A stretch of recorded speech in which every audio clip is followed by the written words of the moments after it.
that looks green and stable. So, welcome once again to D&D in Hindsight, and on Sound Goblin Gaming channel. Yes, that actually makes almost a sentence out of that. In any case, I'm Vincent. I am the Krampus. I'm Shiv. I'm Hunter Green. And I'm Vincent. And this week we have Drow of the Underdark, a book about a race of dark blue-skinned elves that live in the deep depths below ground and do naughty things. Except for that one guy. That one guy times a million. Just because everyone bases their Drow character off of that one guy. Hey, some people base theirs off Jarl Axel. Or Draxel. However you say his name. I don't know, but it probably lacks vowels that where it should have them. Any case, here's the intro thing. So, if you're playing the swift and immediate action drinking game, here they are. Take a shot. Also, it explains that this book was kind of designed for DMs, especially the ones who love, making like 15 player character-like NPCs to be murdered in the first round of combat before they could do anything cool.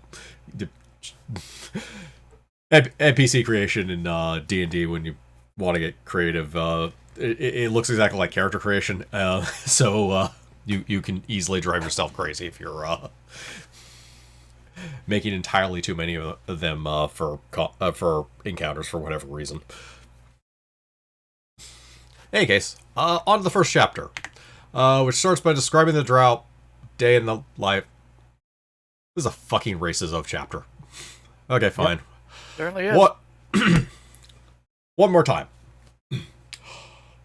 These Drow be a folk of contradictions, worshipping a demon lord turned god, yet holding a society be it fraught with treachery. In party, they achieve these, for the society setteth no store by singular deeds, but rather doth the common weal, shaping ambitious toward the greater good, albeit they tread the path upon a mound of corpses with knives sticking out of their backs. In that wise, might over others and the craft to guide and shape society be the sole matters that the Drowish folk holdeth dear. To them, 'tis all of rank and to be the one aloft, ruling and holding sway over others. Might itself is not revered directly, but might over others is. Verily, there is no such trespass that higher sword can commit against their underlings, though endless butchery oft breedeth strife, so they eschew going so far most times. Yet torment and mistreatment is common now. Governance is loosely found on this as well, with the priestesses of Loth in name holding command, but the great houses and war hosts also play a part, though all enter with priestesses oft in charge of houses, and solidarity being the private soldiery being the private forces of the church and houses, as well as sellswords at times. There be no true formal frame or rule of any sort, with the church and houses punishing misdeeds and keeping the common deeds of the Drowish cities apace. Okay, enough of that. Take a while and listen. So, as you may have noted from the terminology or known previously, Drow society is matriarchal, with women generally being considered stronger, smarter, and better looking in metal bikinis, while men are seen as being inferior to female Drow but still superior to other races. This attitude is born... Good metal bikinis. Yes. This attitude is born from A, emulation of spiders, and B, being racist dicks of the highest order. Men are denied positions of power and authority, but are still treated better than non-Drow slaves, slightly. Also, their society and God ensure that most Drow are motivated by a combination of pride, anger, and fear, because Loth wants an evil bad guy faction. This is almost literally what the book says. Religion is also a bit different among Drow, as almost all of them revere their deity out of, fear mostly. So a priestess isn't any more devout, and the church is more a path to power than anything else. Of course, this requires two things. In order to join the church, divine magic, and passing the test of Loth, which involves spiders, because of course it does. The main jobs of the priestesses are sacrifices to Loth and enforcement of Loth worship and the tenets of her faith, which involves also spiders, and backstabbing in equal measure. Speaking of Lolth, the Spider Queen herself, who insists that she spread evil among the elves and led some away to make the super fun society of backstabbing and torture to totally cull the weak from the strong and conquer the Underdark or something because she doesn't need no Corellon. Also, apparently, there's been a relatively successful secret cult of the Elvider Elemental Eye because some Drow were tired of worshipping the lesser evil that is Lolth. As a reminder, the Elder Elemental Eye is a vaguely disguised Thurzadum who just wants to destroy everything. Literally just destroy everything once he gets out. That's it. Yeah, after you've done the softer drugs, you obviously move on to the harder drugs.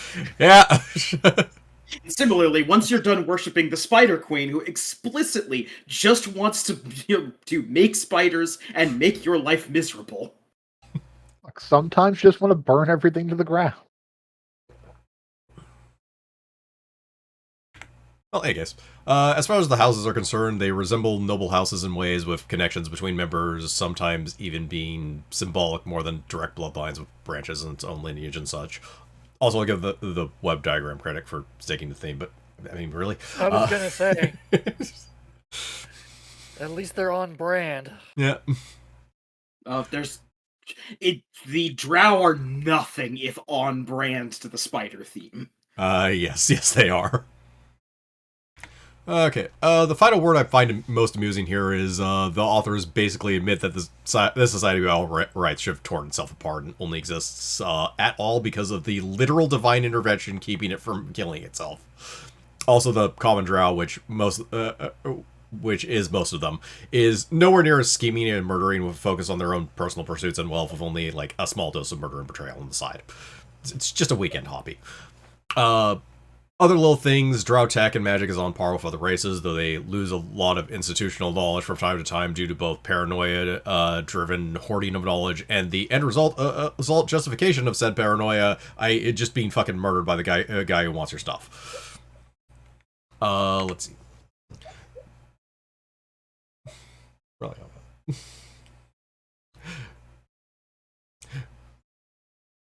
My dog is making noises in her dreams. Adorable. Hey, case. This section, like other races of chapters, had like the other races of chapters had, including a heavily propagandized origin myth that they literally like tear apart in these notes down here, and since they're an assassin that was betrayed by some priestesses who didn't want the competition for their new assassin guild but managed to disappear when they caught her and tried to kill her, never to be seen again. That position of their left arm looks uncomfortable as fuck. Not particularly.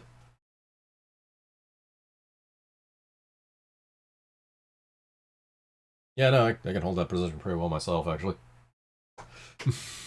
As you can see on the camera, I don't have. In any case, while there are some small settlements, Drow mostly live in great cities that expand and feud themselves over resources if necessary, driving out lesser houses that either die or form new settlements proper. Thus spreading by, I don't know, spreading their entire civilization by a weird convoluted exile thing or something. Also, Drow racial stats, which, yeah, they suck. It's a race with like +2 level adjustment. Their stats are slightly above par. They have 120-foot dark vision at the cost of light blindness, which is painful. Like minus 1 circumstance, and it's bonus basically during the daytime when you're not in the Underdark. When you're in the Underdark, it's mostly fine, but yeah. The only like major thing they have is spell resistance 10 or 11 plus class level. Which class? I have no idea. Whether it means all class levels, I don't know. Considering Drow itself isn't a class, this might just be 11, depending on how you interpret rules.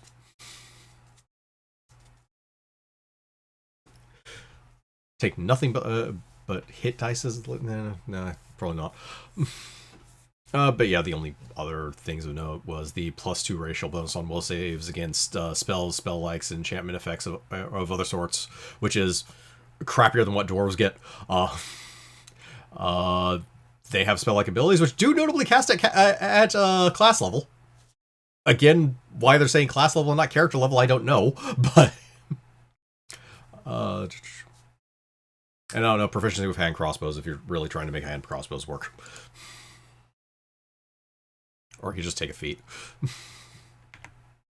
They're saying class level because they have a level adjustment.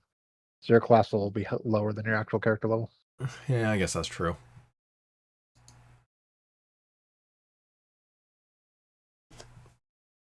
Hit dice would kind of work, I guess, but I don't know. I guess I don't expect consistent terminology from anyone in or any of these books. I mean, class level is an easily defined thing. It's the level of your classes.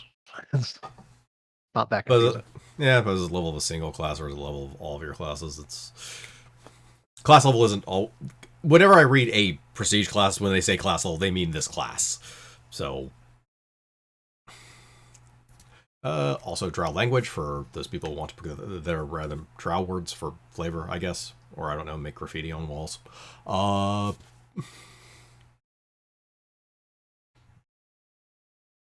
Or you can just learn Elfish, because Elfish is actually a language, sort of, thanks to Tolkien. Let's see. And also the racial relations, which are more or less what you'd expect. They have tenuous relations with the underground races of one sort or another. Areniers they kind of don't like, but they'll still work for them or whatever. Areniers are shape-shifting spider people. They don't actually have any connection to Lolth, but they can shapeshift between like either spiders and humans or spiders and Drow, oddly enough. They're not actually rare creatures, but they do that. Huh. So I decided to look it up. There is an official definition of what class level is for 3.5. Okay. A character's level in a single class. Okay. So they multi-class, they have less spell resistance. Correct. Just making sure this was as dumb as I thought it could be. This is your goddess Loth reminding you that if you don't multi-class into one rank of Cleric of Loth, I will cut off your legs at the knees. And replace them with I was assuming they probably went to do character level and not class level, but yes, class level is defined as a character's level in a single class. Class features typically depend on class level rather than the character level. Yeah. Good, I don't have to reevaluate every single prestige class I saw based on what class. Let's see. Dwargar being, the evil dwarf race, they get along with them even less than elves get along with dwarves. Elves, they absolutely hate. Humans, they have no fucking idea. Illithids, same as the Aboleths. They keep at arm's length, or even more so, if not outright. That's fair. Yeah. Let's see. Also, Drow tactics, which are exactly what you would expect. It's a backstabby race. It's all right. Hey, look over there. Is that a spider? Aha, you fell for the spider I placed. So the second chapter, Drow options. Starting with skills and moving quickly past that onto feats, which were way more than I would expect from a racial book, because, yeah, that many. So, yeah, just starting with general feats over here, that at least found mildly interesting here. Let's see, clever opportunists here. Hit a creature of your size or smaller, you can spend immediate actions to exchange places with it, which is amusing, and I'm positive you could set something silly up. Especially if you can actually gain a decent amount of reach and just use it as a weird-ass teleport. With an attack of opportunity, mind you, so... let's see. Constant Guardian. Once per turn is a free action. You can take a -2 penalty on attack rolls to grant someone within 10 feet plus 2 dodge bonus to armor class. Note that this doesn't actually care whether you're making attacks whatsoever, so you can just do this on a turn you're casting a spell or something. More importantly, it was the prerequisite for a Dutiful Guardian, which is, I think, why I actually put it here. Benefit your Constant Guardian feat as attack. You make it immediate action to exchange places with them. Both you and the ally must be able to move legally, etc. Is actually, for once, a halfway decent sort of tanking feat. Granted, it's protecting one person, but it's at least doing something. Hand crossbow focus. They're continuing to try to make crossbows work. And if you're trying to make crossbows work, hand crossbows are at least the least bad of them. Just outright lets you reload as a free action and is weapon focus for all purposes. So it doesn't even cost you a feat, effectively. Imperious Command. Oh yes, when you successfully demoralize an enemy, they counter for a turn. Then they're shaken for a round. Which it makes demoralize just infinitely better. This just... It's like, if for some reason you were doing a demoralize thing, this is easily the best feat you can grab. Let's see. Master of Poisons, slightly better poisoning, remember. Yeah, you can actually apply your poisons as a swift action, and don't risk poisoning yourself just from taking this feat. This is literally better than the poison use feature that gets thrown onto classes, which is just that second part. Paralyzing Fists, which lets you... Let's see, when you hit with... which was mostly a why when I read this, and I'm still trying to figure it out. So, they have to fail 2 or more Stunning Fists in the same round, at which point they have to fail another Fortitude save, and then they're paralyzed for D2 rounds. Paralyze is not all that much better than Stun. And your second Stunning Fist is a waste. And then they have to fail 2 saves, because they effectively have to fail the second Stunning Fist, and then fail this in order to... I guess if you're really building your party around coup de grace and... Let's see, yeah, you get coup de grace on paralyzed targets. That's about the only that's about the only real advantage it has over stun, from what I remember. The disadvantage of being, like, more things I think are immune to paralyze than stun.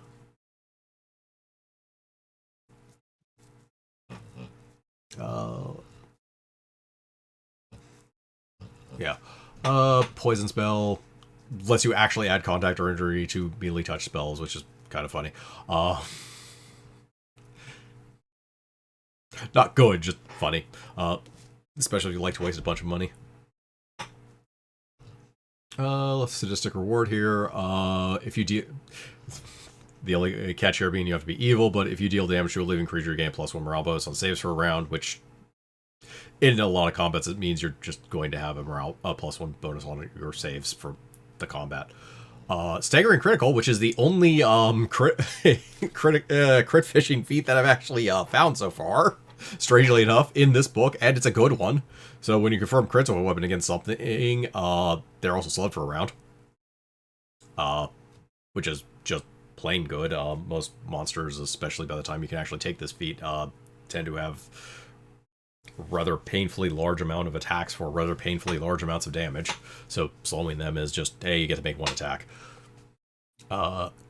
There's also no save attached to this, and practically nothing is immune to slow. I say practically nothing because I can't think of anything that's immune to slow, but there are a lot of monsters in 3.5. So there are a lot of monsters. Yeah. Let's see. Surprising riposte here. Let's see. When you deal damage in the same round that you've actually fainted something, it's just flat-footed for the entire round. So if you could figure out how to actually riposte as like a swift act, or not faint as a swift action, you can actually full round on a flat-footed foe. Just actually decent. For Soul Combatant, proficiency for rapier and hand crossbow lets you basically basically lets you duel them. Granted, you have to actually have proficiency with a hand crossbow. Rapier is automatic and law. I believe hand crossbow is an exotic weapon, so you're gonna have to waste a feat on that one. But rapier is just a normal weapon, normal martial weapon, I think, and a lot of classes just have proficiency with. Let's see. Coercive spell, metamagic. That's right. Alter a spell so that anything damaged by it gets a -2 penalty on will saves for 3 rounds. 1 spell slot higher. You can just put this on a magic missile. You can hit 5 things with magic missile at a high enough level, and they now have a -2 penalty on will saves for 3 rounds. Grab a quicken one. You can do this before you do like some sort of crowd control spell, and yeah. This is all. Is this worth doing? It's still probably not, but it's at least amusing. Unless you're going to force a crap ton of will saves, so this will actually matter. But let's see, deafening spell. Alter spell deals damage. Same idea except deafen and If your DM loves to use a bunch of spellcasters, I can see worse things than that same trick that with Coercive Spell, except now they're all deafened, so now they have a percentage chance of not casting. Not the best way of dealing with spellcasters, but something at least. Except Illumination here. Okay, now we actually get to the feats that actually you have to be Drow or something close at least, because these require spell-like abilities. Yeah, a lot of these feats are actually just general, and then there's like a few of them that were more Drow specific. But yeah, a lot of the spell-like abilities were like this, where you have the spell-like ability. Okay, we give you an extra use and another way of using it. So Dancing Image can be used for Silent Image for like 3 rounds. Also this Darkness one, which was spend to use the spell-like ability as standard action or +5 competence bonus on hide for 10 minutes per level or caster level, and our use of Darkness. Then there was the Vermin Friend feat, which actually did require Drow, not just having this Drowish spell-like abilities. The spell-like abilities are technically pick-upable another way in this book now that I think about it, but we'll get to that later.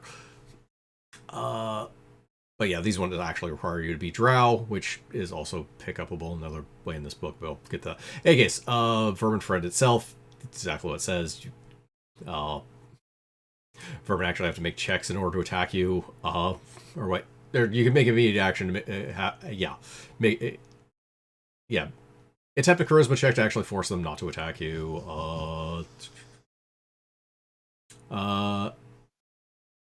Also, Vermin Trainer lets you handle animal vermin. Spider Companion, for animal companion classes that also have Vermin Trainer, lets you do that.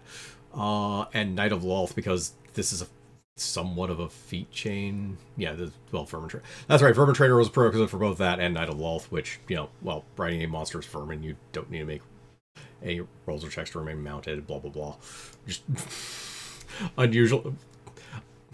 I would say an unusual amount of feats for, like, basically dealing with monster spiders, but it's this book. Let's see.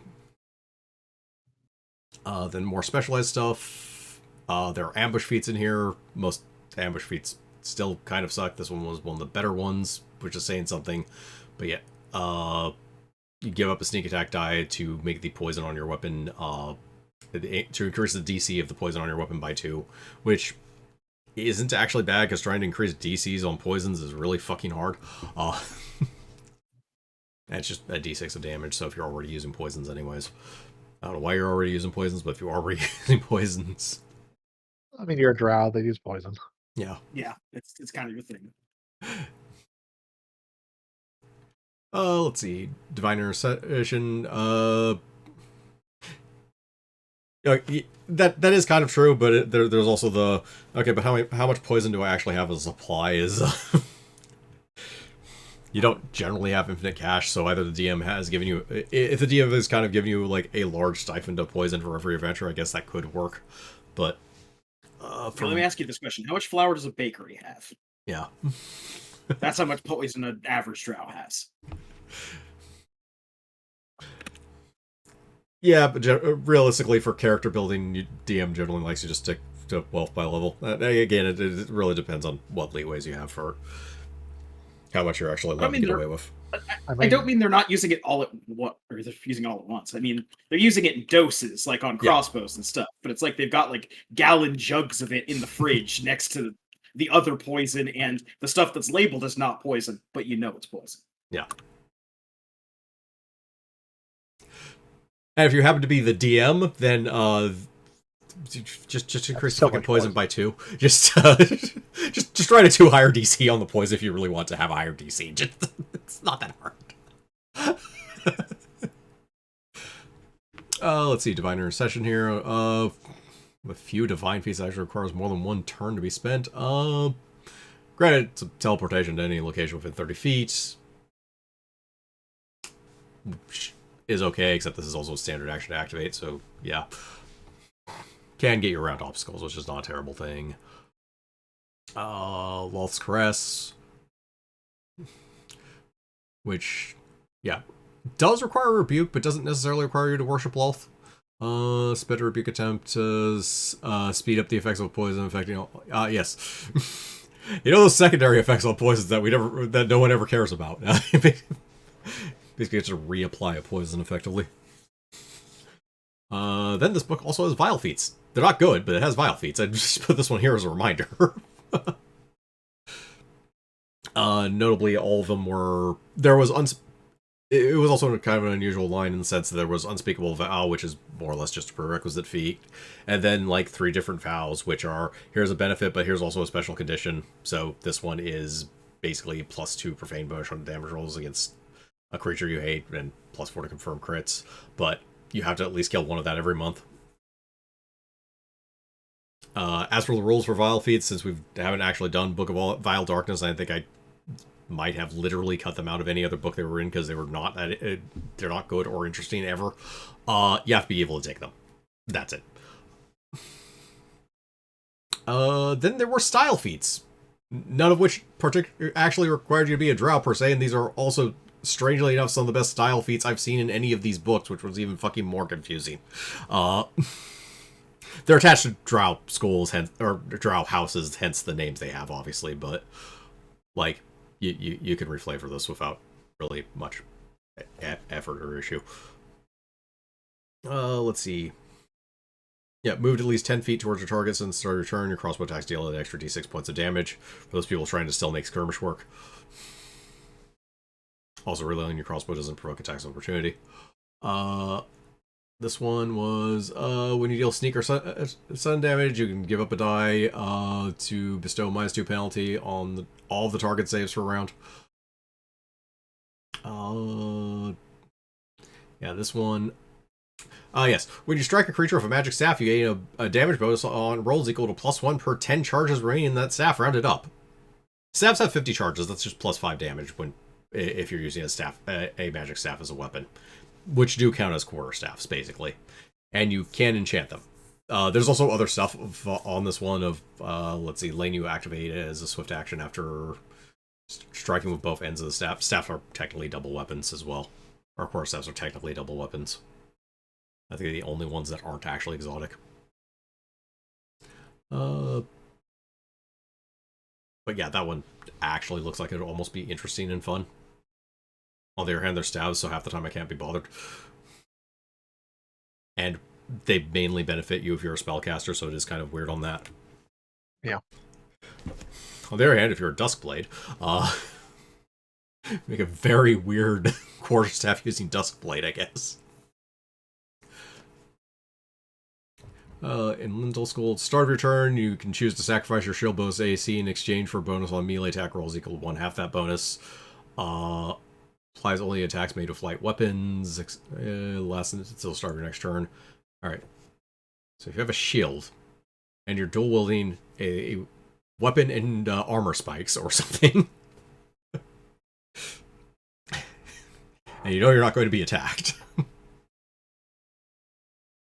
Or somebody casts a shield spell on you and you know you're not going to be attacked, because you can also sacrifice that. It doesn't actually have to be a shield bonus from a shield.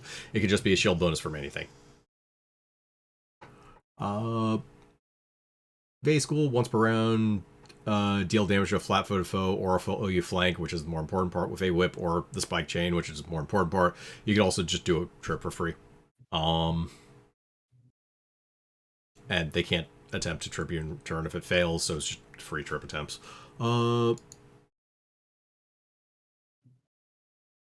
Which is distinctly okay if you're trying to make trip attempts work. Let's see.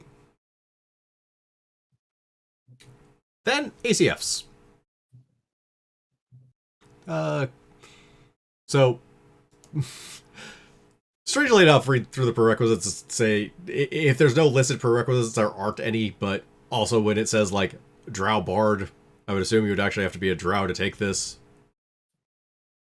So it's kind of ambiguous as to whether or not non-Drow could take some of these at least. Like Favorite Soul doesn't actually have Drow on it, so you could take the Favorite Soul one. Though it is heavily flavored around Loth, so, you know, stuff like that. But yeah, none of these were terribly stand out from what I remember. They're more interesting than anything. Also, Drow Swashbuckler that is somehow, yeah, it's taken 7 levels in Swashbuckler, I don't know. Class that is notably done with class features anyone gives a fuck about after like level 4, from what I remember. Whenever they get to add into damage. Notably, I believe this is what Jarl Axel is, actually. He is a drow pirate. Ah. Who ostensibly does what Loth wants, but is secretly trying to fight for the freedom of his people. Not so he can become good, but just so he can be a pirate without having to worship the fucking Spider Queen. He is lawful evil. Well, that's a type of fair, I guess. Wait, he's a pirate. How is he lawful? Huh? He's a pirate. How is he lawful? Compared to the rest of Menzoberran, he's lawful evil. He actually works within. He works within the caste system. Is the thing. He like works for various houses as like a sellsword. Ah. And I think that's their justification for it. Do not ask me how far that justification can actually fly. He's like the second most popular Drow after Driz. He's actually in the idle game. He's one of the default characters you get. Ah, interesting. Let's see. Also, the Warlock here one, which is also not directly tied to Drow and is almost good, except for it has 2 flaws. Adds the best feature you get is at level 18, and everything below that is meh. It's only replacing Fiendish Resilience, which is also not good. But the big issue of it being, if your good feature is at level 18, it means you didn't go Hellfire Warlock, which is just wrong. Let's see. Also spells. Let's see. Noble things here. Here's Dreader Shape, which is a swift action polymorph spell, as we're at in the other ones. Basically the same idea, transforms you into Dreader. But more notable on this one is one of the components is Drow. A Drow component means you need to be a Drow to cast this spell. I thought it was one Drow, which would be in keeping with the theme. It would be in keeping with the theme, but that's a bit much for just shapeshifting into a spider for around a level. Or spider person for around a level. Other thing here, Engulfing Terror here, which creates a gelatinous cube that is just there. It's not under your command, by the way. It just creates a gelatinous cube, and it will just attack the nearest thing, because it's a gelatinous cube. And, should not actually have a duration as the spell kind of reads, so it is kind of weird that it does, but I don't know. Either duration's a typo or whatever. So they didn't mention the fact that it goes away when the spell goes away, or the spell has a duration, but nothing happens when it goes away because there's still just a gelatinous fucking cube there. Let's see. Beyond that, also the series of spider form feats, which just transform you into progressively larger monster spiders, fiendish monster spiders, and strangely enough, don't actually require Drow. So if you ever wanted to be a fiendish monster spider for a combat, or to climb up a wall, realistically, there's probably better spells if you're using it as a means of traversing a dungeon, however.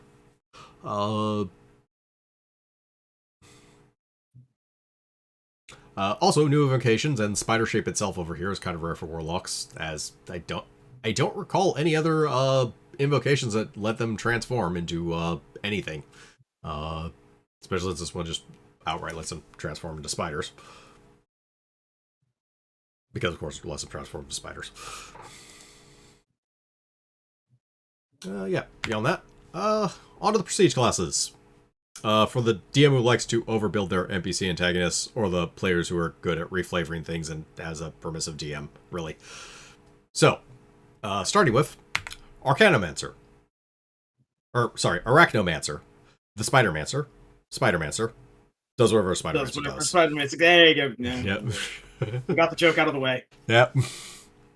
So in case it gets 5 levels of casting over 8 levels, a bonus versus poison, better spider handling, the spider domain, the ability to wild shape into monstrous spiders of eventually various sizes 3 times per day for an hour per class level, a 5 time per day swift action tremor sense of eventually 60 feet that lasts class level rounds, the ability to walk on webs, and a climb speed. The prerequisite feat means you have to be a drow, making your total spell level loss for this class and your race a rather harsh 5 if you go all the way for all of the ability to turn into a spider and cast arcane spells from the ceiling. It is notable that the spider shape one is considered wild shape, so you can take natural spell. They literally spell it out in the feat class feature. Yeah.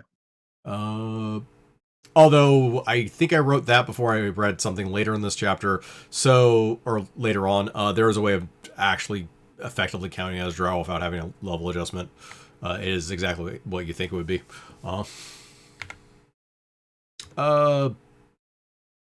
So, Cave Stalker, a fairly open martial class, doesn't actually technically require drow or anything.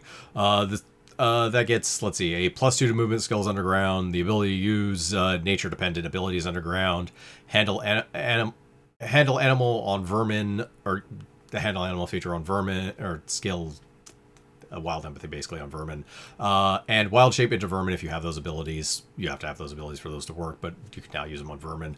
An eventual 3 natural armor and +3 to hide checks underground, 120 foot dark vision, or +60 feet if you already have that much dark vision, and as well as a +4 listen underground. Exotic weapon proficiency with either spike chain or hand crossbow, and 2-weapon fighting or rapid shot later, unless you already have the corresponding ranger combat styles, in which case you can use your spike chain one-handed and eventually in cramped spaces better, or the crossbow if you chose that one instead gives you rapid reload and many shot, which can be used specifically with a hand crossbow only. You also retain your dex bonus when climbing or in cramped spaces, once per day gaseous form, 30-foot tremor sense, invisibility to blind sense, blind sight and tremor sense, and spider climb at will on stone specifically, and meld into stone 3 times per day. So, okay, so for 4 levels, I can get a one-handed spike chain for whatever that's worth. Overall, it's fine, but doesn't do anything to stand out, really. At least it has full BAB and 2 good saves. Yeah, at least it has that. I've definitely seen worse exploration classes. Alright. Demon Binder. The chaotic evil drow-specific warlock prestige class that loses 1 level of warlock advancement for damnation points, which I need to explain first. You get damnation points equal to your charisma modifier plus your class level that are used to demon bind and come back after 5 minutes of rest. So basically just being out of combat. So Demon Bind proper is usable once per day per class level as a full round action with a 10 round duration base, with the extra abilities that we'll get into in a minute that these things can do. They're basically swift actions that will give you some bonus or another. Those will last until the start of your next turn. You can only have 1 at a time, and they come with 100-foot telepathy and the evil subtype as well, though they are magically foiled by the predictable stuff, like any anti-demon things, etc., etc.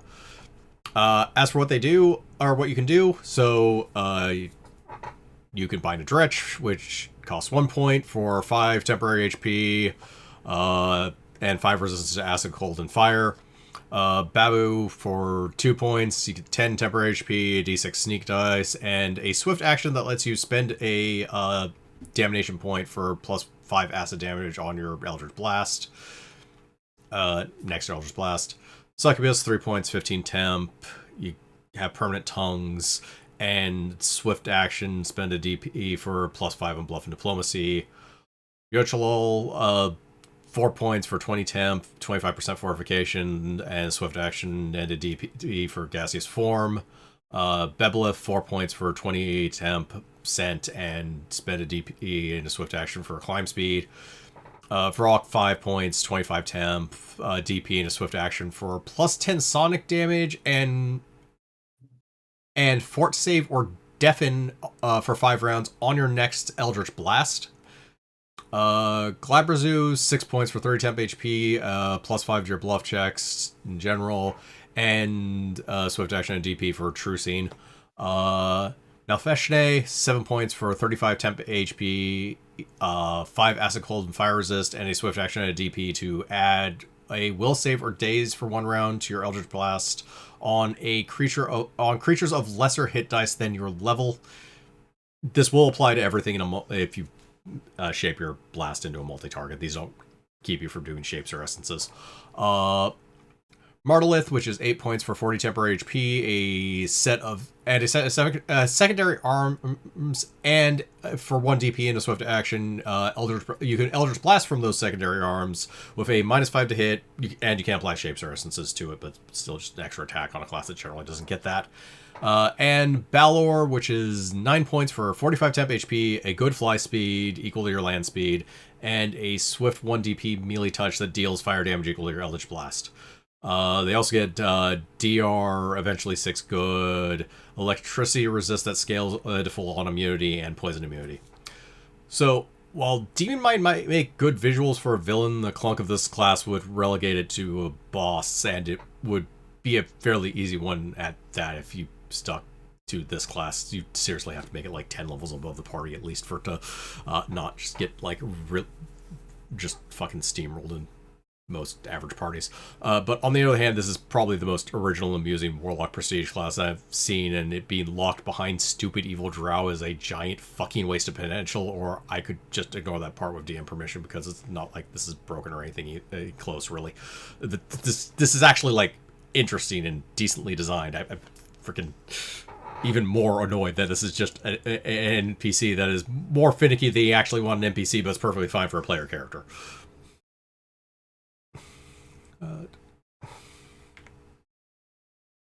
Alright, Dreadfang of Loth. The pure sneaky Drow class that gets 5 sudden strike dice, +2 versus spells and spell likes,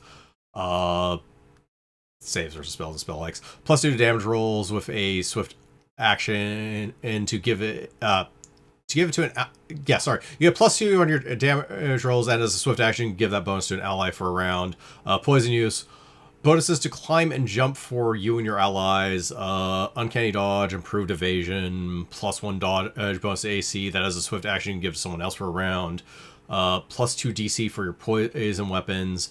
Opportunist, which is the high level rogue ability, which is a once per round. You can make an attack of opportunity versus an enemy that you're standing next to that's hit by an ally. Improved uncanny dodge, and the capstone ambush, which gives you a full round action instead of a standard action when you are surprising someone, and a standard action instead of no action when you are the one being surprised. Surprise rounds in 3.5 are 8.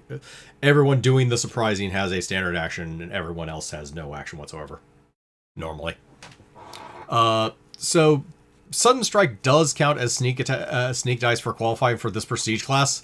So you could go into this from Ninja, except Ninja doesn't get evasion till level 12, so a Rogue Dip is probably still needed if you want all of what this class has to offer, which is distinctly okay. Also, no, I don't know why the swift action to give minor bonus to someone else. Why? I guess, okay. It's... Eye of Loth, the Divine Sneaky Drow Hybrid class that gets half casting and 3 sneak dice, 20-foot Aura of Truth, Blind Sense to eventually 40 feet, plus class level to spot that you can grant to an ally as a swift action. At least this is a large bonus. An eventual +4 to attack and damage for 5 rounds for you and all allies within 30 feet after a minute of observing the target. Hide in plain sight except 10 feet of shadow, which I think in fairness is the assassin hide in plain sight. +2 to initiative and C skills for you and allies. Lower penalties to moving stealthy fast. To moving stealthy faster. You can also swift action give to an ally, and a swift action 5 round invisible with a 1 minute cooldown, but unlimited use. So a Death Attack style Inspire Courage is an odd one, but I don't completely hate this, especially since, in spite the name, you don't actually have to worship Loth to take this class, strangely enough. I mean, you do have to be a Drow, but...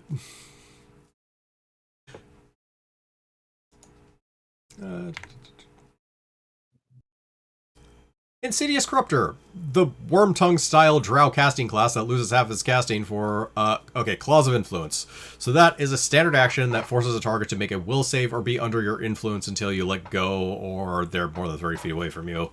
You can eventually have 4 targets at a time under your influence, and by default, you get plus your class level to social skills versus people you're influencing. But you can also spend a swift action to give them plus or minus your class level to all the seeing skills for 1 minute. A standard action to detect thoughts on them for a round with the equivalent of 3 rounds of concentration going on. So you get a decent amount of information. Immediate action to suggest an action that gives a -4 penalty to all rolls if they if they don't for 1 round, with the ability to eventually hand out bonuses for those actions, and the actions are much more specific. Also, standard action dominate for a round on that guy. Swift action to give up influencing a person to gain a plus your charisma modifier on your next enchantment compulsion spell, and the capstone master manipulator, which lets you use the claw ability as a swift action, or if you do use it as a standard action, it has a plus 4 additional DC or to the DC. Well, the casting loss is high for what initially looks like a slow out-of-combat manipulator ability. The less obvious thing you can do is use Claws of Influence on your own allies to add large bonuses to their seeing skills, while exploring and use to your advantage once combat starts. Another advantage here is while Claws of Influence might be a standard action until level 10, none of those things you can do with it are so, like telling a bruiser to cast a spell or take a -4 on all of its dice rolls for a round.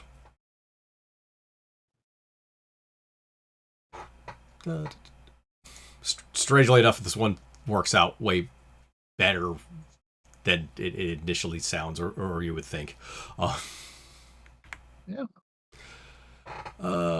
Kitslayer, the elf killing class that gets metal at level 1, 3 times per day rage, plus class level 2 initiative versus elves, immunity to your own stupid light weakness, smite elves for 3 times per day, +1 to attack and a d6 to damage versus elves. Full round action single attack at -4 to apply that applies sicken to a target for 1 round per class level with no save. That you will never do. An immediate action plus d20 plus character level to see if you have a higher spell resistance. If you roll under your spell resistance, just your normal spell resistance. Disguise self on, or you can disguise self into a surface elf. +1 attack and a d6 damage versus Fae. And Twin Capstones of Vengeful Strike, which gives you a +4 morale bonus to attack and weapon damage rolls on your next attack versus an elf that has damaged you. And Lost Courage, which is a full round action that costs 2 smites or rages and forces an elf within 30 feet to will save or gain light blindness and look like a drow permanently or until remove curse. This class requires 2 vile feats to get into it, so you do also have to be evil in addition to being a crappy race that they just hate on elves and still kind of suck in comparison to being a more general damage dealer class, even when fighting elves. I mean, a 1 level dip for metal, though. A 1 level dip for metal isn't the worst thing in the world, but Metal is a first level ability. Is like kind of silly. It is, but also like the 4 feats you have to take, and all of those suck. Endurance and Die Hard aren't exactly great. Yeah, Unspeakable Vow and Vow of Vengeance are not good either. It's like, but you can eventually make people into Drow. I mean, it's cute, but I'd almost just steal it. I'd honestly just steal that ability for an NPC or something just to screw with all my players, but I don't really have to go through building like a 10-level prestige class around them either. Alright, Drow equipment. So, equipment, Drow style, really. It's pretty much what this chapter sounds like. Also, a spider kit, because I think I would say you're taking this theme too far, or you're not taking this theme too far enough. I'm not sure which. But yeah. I would do what he says, but I'd say Hail Loth. Yep. But yeah, effectively helps with climbing and lets you mount on a wall. Because, spider. Let's see. Also, alchemy and poisons, which you'd expect in here. Including roach paste, which might or might not violate the Paladin code. I don't remember whether diseasing things was against their code.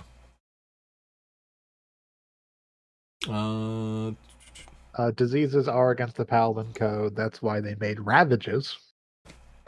Okay. I know poisons are. To be. Yeah. Well, poisons that But inflict stat damage are against the Paladin code.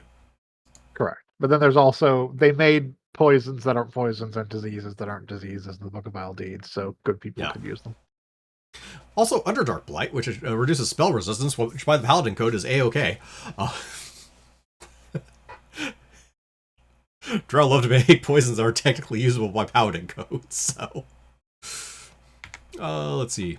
Magic... Yeah. Magic items here, starting with weapon properties. None of these were good, but they exist. Same with the armor ones, really, although... I will note that all the weapon properties are plus bonuses, and all the armor properties are straight up cash.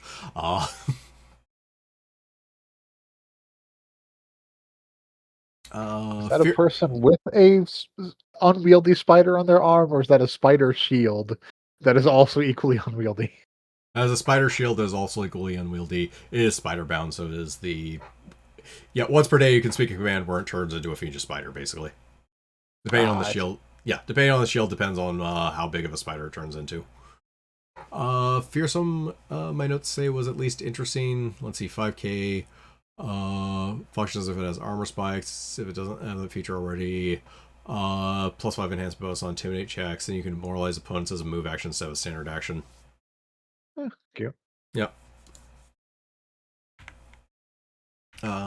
It's also enhancement bonus on intimidate checks, which other magic items tend to give you insight or competence bonuses, so it may stack with things. Also more generic magic items here, so clothing here. The only one I wanted to talk about was Bracers of Murder, which were almost usable, kind of.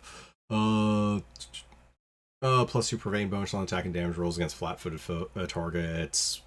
If you have death attack, increases DC by 2. If you have sneak attack or sudden dice, roll results of 1s.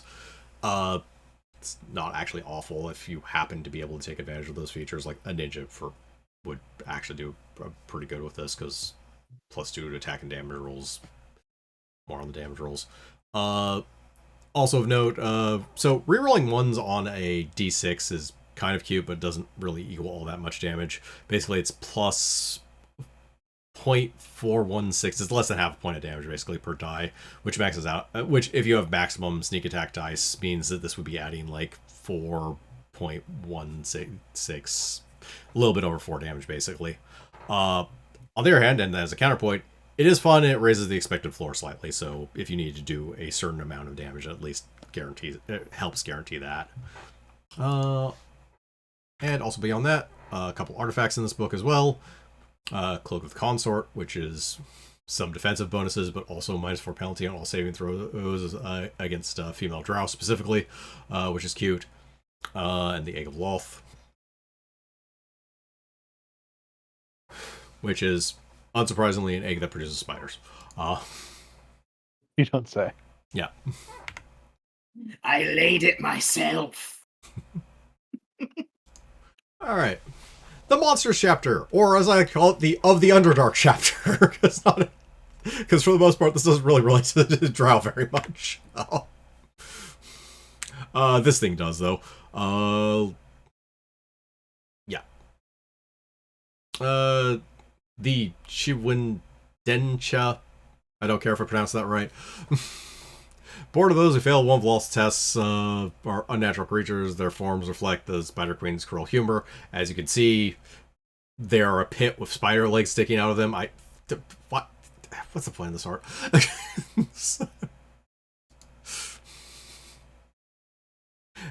Should be noted, I don't think anything actually talks about. Let's see. Have no. Yeah, I did. Typical physical characteristics: radial body that measures about 11 feet in diameter, weighs about as much as half a ton. All the legs emerge from center point. Creature has a mouth or central body. Okay, so it is basically a bunch of legs. It's a ball with a bunch of spider legs. Yep.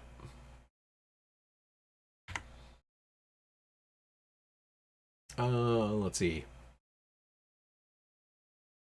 Also here, Dragoliths.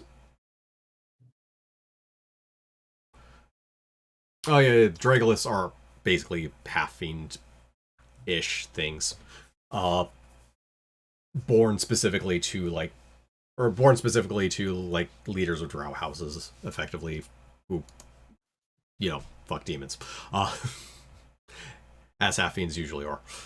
Yep. Also in here, Deep Dragons. That delve deeply and greedily. That is pretty much their lore. They are trying to get as far down as possible into the earth. They score points in the game. Exactly.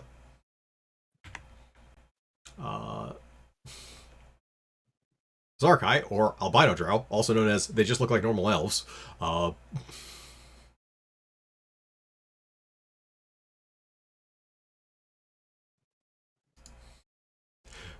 Which they sort of use as infiltrators, but Yep. Vril here, which is actually in the Goblinoid chapter. Vril are specifically bred by Drow and actually a new character race. And annoyed the crap out of me.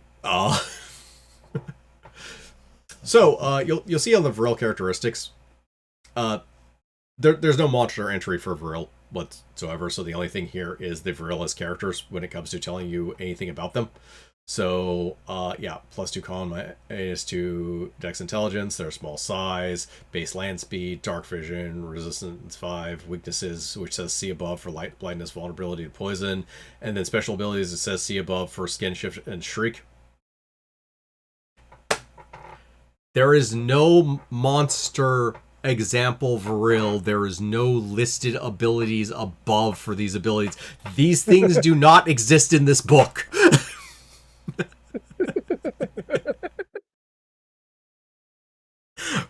So, furthermore, here's feats on this page for these abilities that we don't list in this book.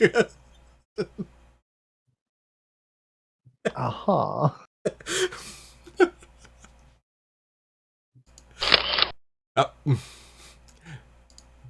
Taking a picture. I am, because I tend to occasionally miss things, going to double check for a second.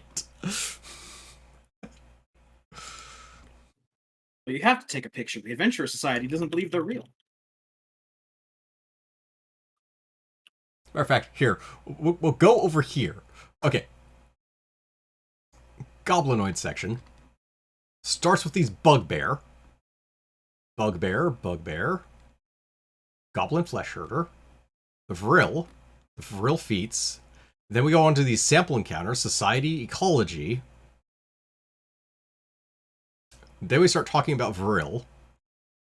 Then here's Vril. And then here's the next section. And, yeah, okay. I didn't miss anything. Yeah, they don't exist in this book at all. So in any case, Shriek is a once per day standard action. 15-foot, let's see. Can either be a 50-foot radius burst standard on itself or a 30-foot cone. Any creature in the affected area takes a full D6 sonic damage. Reflex save, con-based for half. Can be used while raging. Damage increases by D6 at 3rd level and every 3 levels past that, so it's not actually that. Up to a maximum of 4d6 at 12th level. Also, Skin Shift, the other ability, is once per day as a move action. It can alter the consistency of its flesh for a number of rounds equal to 3 plus its con. For that duration, it gains damage reduction 5 against its choice of bludgeoning, piercing, or slashing damage. Okay. So, yeah, that's pretty much it. It's kind of okay. Adding together the feats, there's... the feats are actually what almost make this interesting, because Dazing Shriek is stuff that takes damage from Shriek also needs a fort save or daze. Great Shriek. The enhancement of that one, the daze is for D4 rounds and also deafens for a minute. So that's actually not bad, but it is still a once per day ability. Sudden Shriek also makes it a swift action. It's like you can actually, with feats, make the Shriek into something that's fairly decent, except it's still going to be a once per day ability, so you can't really go too far with that.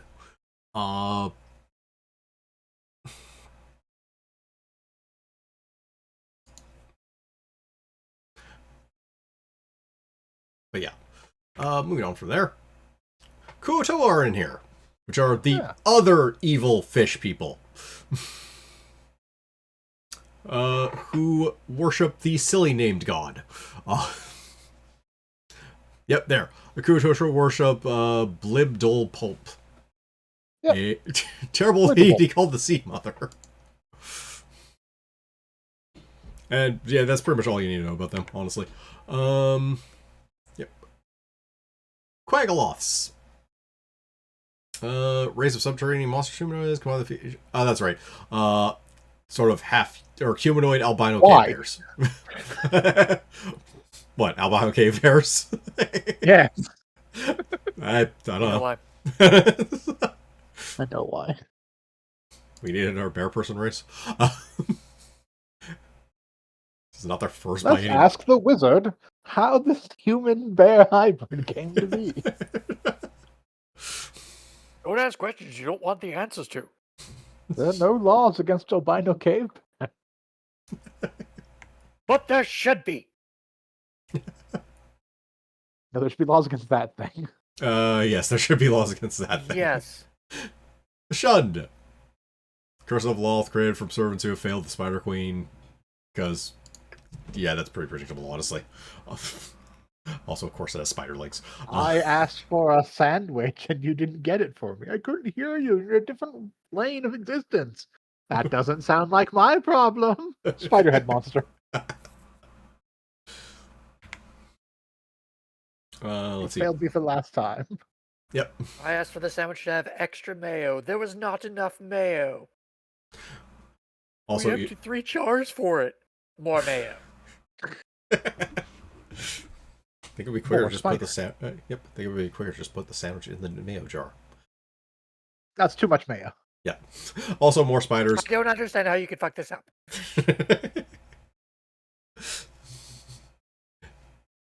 But yes, also more spiders.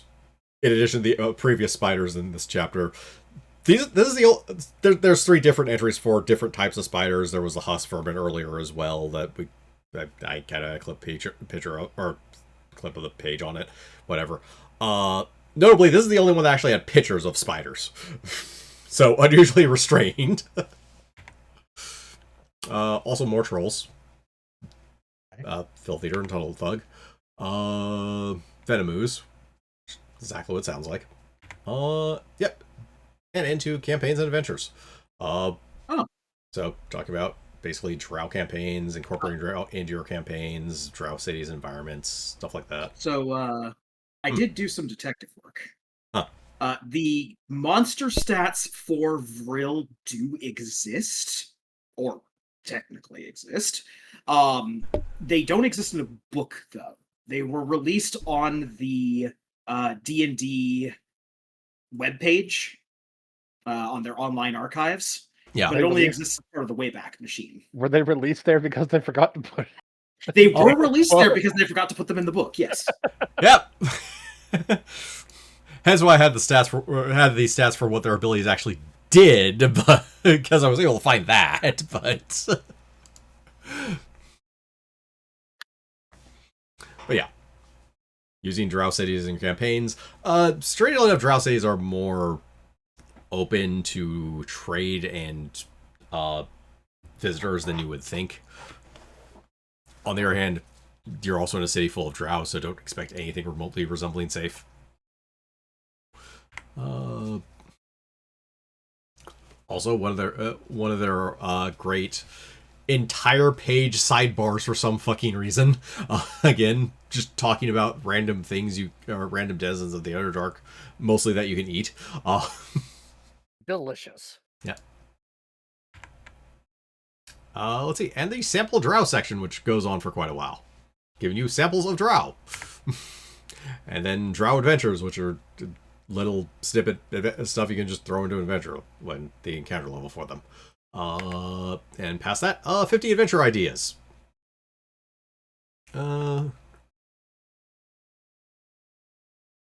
Drow merchants want to obtain Kuotoa eggs to sell as a rare delicacy.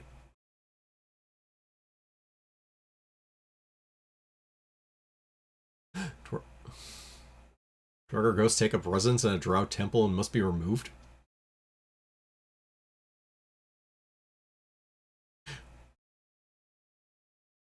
You're just gonna ask them to leave? I'm not,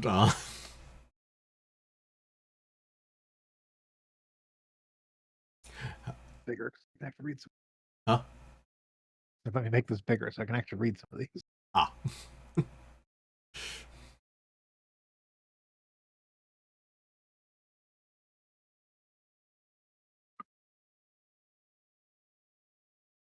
A gang of pirates strikes a deal with the Drow for magical support during their midnight attacks on shipping lanes. Followers of Orcus try to assassinate a high priestess of Crystal Kiraslet? Which number? Cannot. 35. Kiara.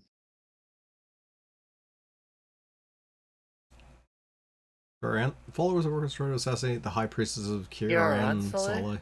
It's a Drow city. I can guarantee you that. From the difficulty of pronouncing it, it sounds like a Drow city. Well, I also can't actually make out all the characters, all the letters. So I can. It's not that easy to pronounce. Kiara Ansele is probably the closest. I can tell. the king declares a Drow to be imaginary and wants all references to the Dark Elf expunged from the kingdom.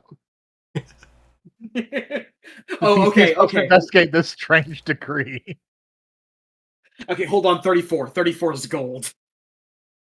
The PCs are asked to investigate a gigantic spider-like machine that has been seen plodding through the lower caverns. We made a spider robot. This will please Lolth.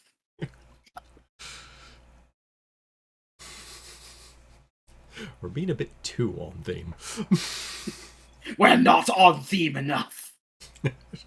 All the chairs for the operators are shaped like spiders. Sure, why the not? levers are two spider legs. All of the dials have to be in configurations of a mad Drow 6. prophet. Go back 1 second. A mad Drow prophet seeks to repair the schism between Drow and Elves, but both sides try to silence him. Well, how do you even repair that schism? Wait, okay, hold on. Look, Number maybe 40. we should stop hating each other. No, fuck you. Wait, no, hold on. 40. On a whim, Loth turns all her clerics in a city to stone. The PCs must discover how to end her curse. No, we don't. Nope. But I am assuming that one is exclusively for if you are playing as Drow in the city. To which the response is still, no, we don't. The evil campaign.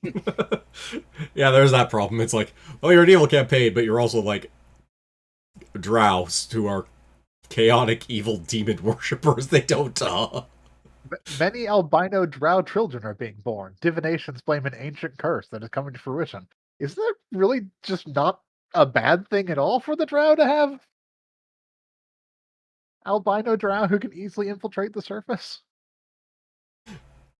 Hypothetically, yes. On the other hand, they're Drow, so they are also paranoid and superstitious.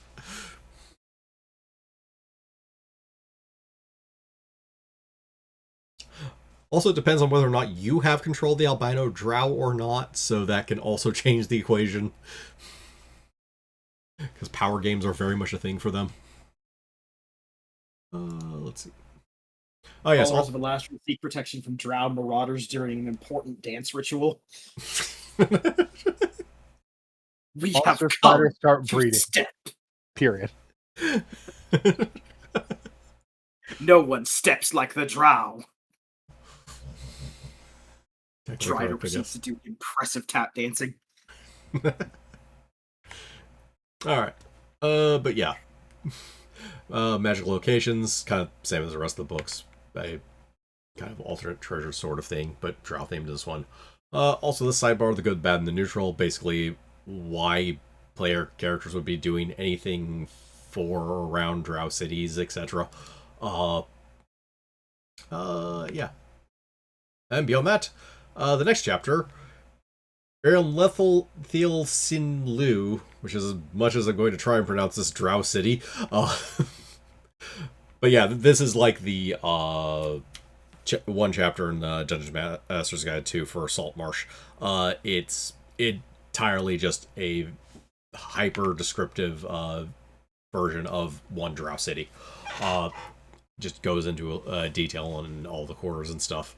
And showing off too much of it is, much like Saltmarsh, showing off too much of it kind of defeats the purpose of the chapter. So, just some highlights. Here's 20 sites of the city. Go to another table for half a second. A pair of red eyes gleams from a gutter or a dark corner of the street, then vanishes. That's not really a site of the city. And spiders. Spiders are the site of every Drow city. Let's see.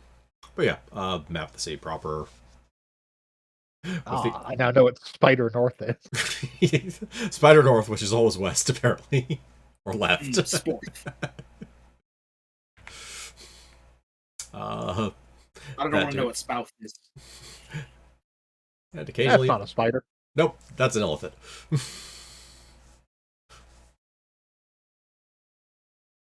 In the Anti-Solar Institute. Those reasons. The Anti-Solar Institute. Yep. Yes, for anti-solar research. Exactly. Squawk off, I want you to figure out how to kill the sun. On it. Let's see. Then talking about Drow as characters, various archetypes that they will do a subpar role fulfilling. But yeah. Over here in the sidebar, half Drow player characters. So if you want to do something that has like a Drow as a prerequisite, but you don't want to have the really not worth it plus 2 level adjustment, you can just do a half elf that is a half Drow, and they will count as Drow. Furthermore, you technically have the Drow Legacy feat if you really want to take it. Which notably will actually give you the Drow spell-like abilities, so you can qualify for those feats as well. It does also give you, it actually gives you quite a bit, racial bonus and will saves, etc. I believe this also comes with, it comes with light sensitivity, which is nowhere near as bad as light blindness. You just dazzled within bright sunlight or within the radius of a daylight spell. But it's not light blindness. And also, the Drow racial class for slowly easing a player into the level adjustment if they really insist on wanting to be a Drow.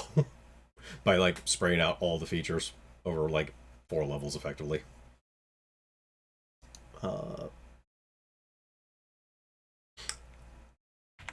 And, finally, the back of the book. So, yeah. The back of the book. Yep. Drow of the Underdark. The last of these books that actually has prestige classes. Oh, really? Yep. Mind you, it's the last of the Wizard of the Coast books that we're looking at that have prestige classes. There's another book that has prestige classes, but we'll get to that later. But yeah, this is exactly what it says on the tin, plus a strangely large amount of feats, and some of which were actually fairly interesting. And as far as the prestige classes go, like, I'm always weirded out on NPC or on enemy prestige. A prestige class that's actually meant to be used by the DM might as well just be a list of abilities that you could randomly throw on enemies, and that's about it. As that's just easier than building an entire character with prestige classes for an NPC. But at the same time, like, if you want to adapt them, if a player wants to adapt them into the maybe changing like a few things here or there just to make it not completely evil, or if it is an evil campaign, you could get away with it, I guess. Like the Demon Biter was particularly interesting, so that one is like the one I feel like would want to adapt the most. But like all of them are fine for player characters from just a pure balance and power perspective. The fluff may need to be adapted a bit, but yeah. But yeah, beyond that, really narrowly focused as a book, but and I don't know about Drow trying to carry an entire book either. So there is it says a lot of details, but it ultimately just comes down to basically the same thing of backstabby evil society with a giant amount of spider motif. And Well, okay. On the one hand, there's always an archetype like this. There's a long history in fiction and in mythology, even before, our modern fiction, of the race that lives in the shadows and practices skullduggery and things like that. And Yeah. things like that. And Menzoberran, partially because of Drow or not because of Drow, because of Drizzt and the Forgotten Realms novels that came out about them, are some of the most iconic. I mean, like, most everyone who had an experience with 3.5 has had at least passing familiarity with the Drow through either directly reading those books or having heard about them. So they're a real easy, like, bad guy to slot in if you go, oh, and there's a Drow hanging around. Most players, like, will think to themselves, like, oh, the Drow, that's those, cruel and evil people. except for that one guy. And, except for that one guy, and technically that other guy, but he's more in it for himself and his crew. Yeah. Because he's part of the underclass, would like to not be part of the underclass anymore. And also, all of the artwork that comes out for Drow is constantly on point, because, like, 95% of people who draw Drow get the concept. Put in spiders, make it all purple and black and silver, because I think Drow steel is, like, this weird, like, off silver. And if you think there aren't enough, or if you think there are enough spiders in the picture, there are not enough spiders in the picture. Keep at it. On the same token, though, the Drow are also kind of emblematic of something that they tried to get away from in 5th edition, and why Jarl Axel became more of a prominent character as opposed to, like, a one-off person in one of the Drizzt books. Because I actually read most, if not all of them, when I was in school. And it's the fact that D&D as a whole has tried to move away from a race that is entirely evil. For fairly obvious reasons. But so, on the one hand, they make for a great... oh, sorry, go ahead. No, they've tried to move away from certain races that are entirely evil. I think gnolls are still pretty much a race that is entirely evil, for example. They're trying to move away from non-humanoid races that are entirely evil. Because it's really weird when you say, hey, those dark-skinned elves are all evil, right?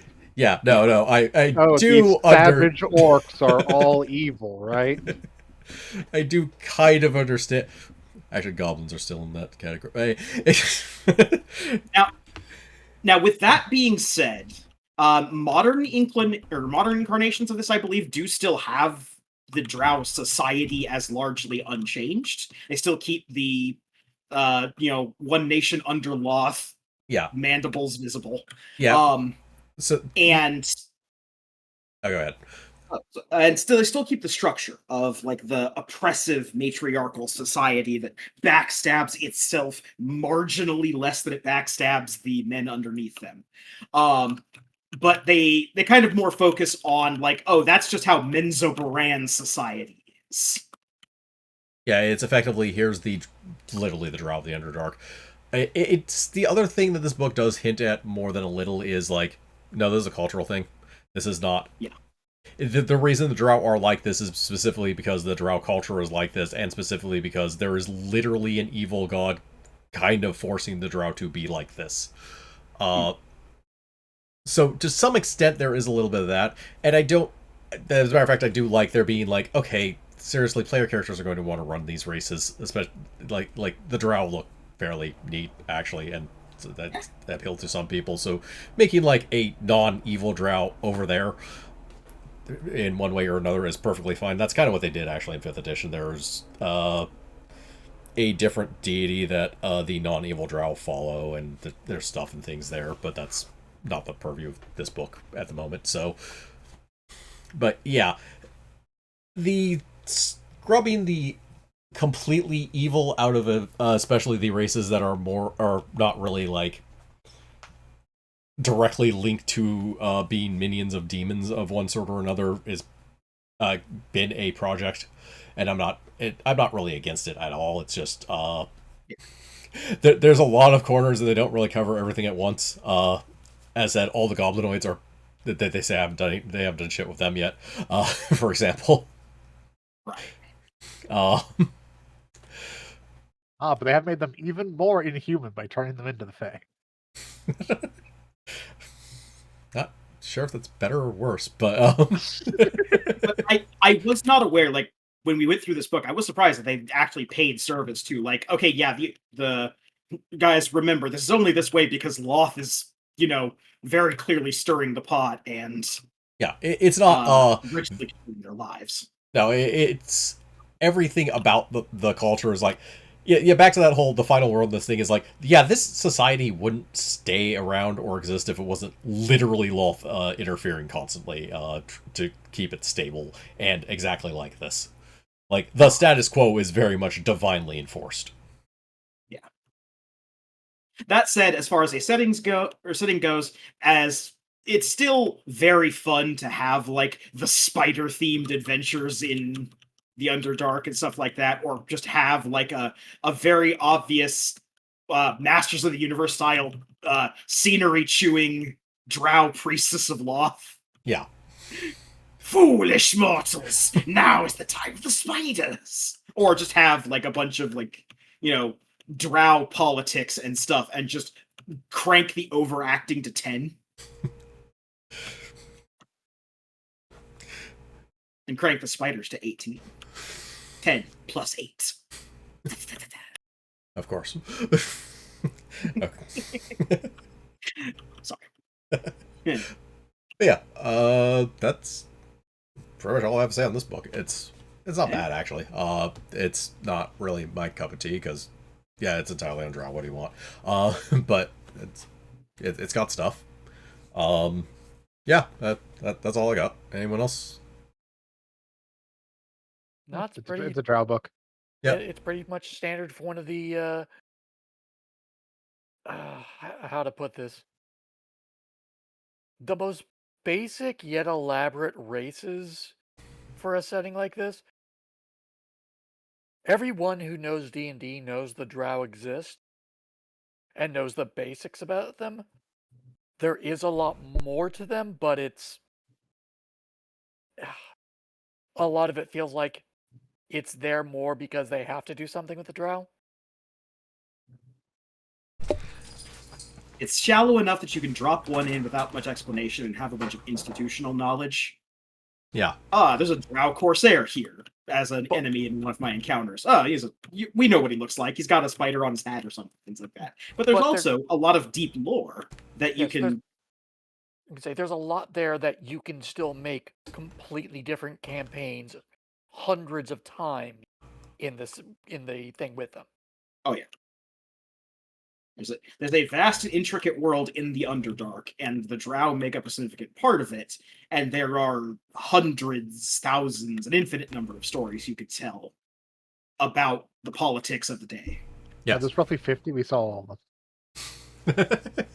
Yeah, there's 50 that we saw. I want to ruin the dance competition as a team of Drow. There's going to be a big dance-off, and all the towns are going to be there. But they didn't invite the Underdark. This will not stand. Loth smashes her goblet full of spiders on the ground. Go show them how we Drow step. Party of like 5 bards have to go in. And... Well, there are more than enough bard prestige classes, so...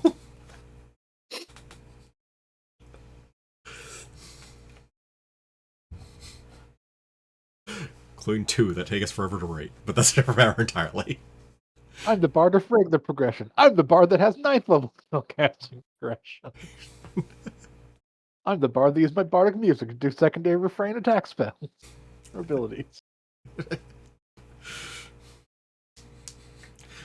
Maybe we should look at. Oh, go ahead. And I'm the leader of her bard group, who's also a common writer. Absolutely. All right, but yeah, Some sort let's. of weird Underdark themed fruit. Right. Let's move on to the next thing because we do have enough time for it. Yes.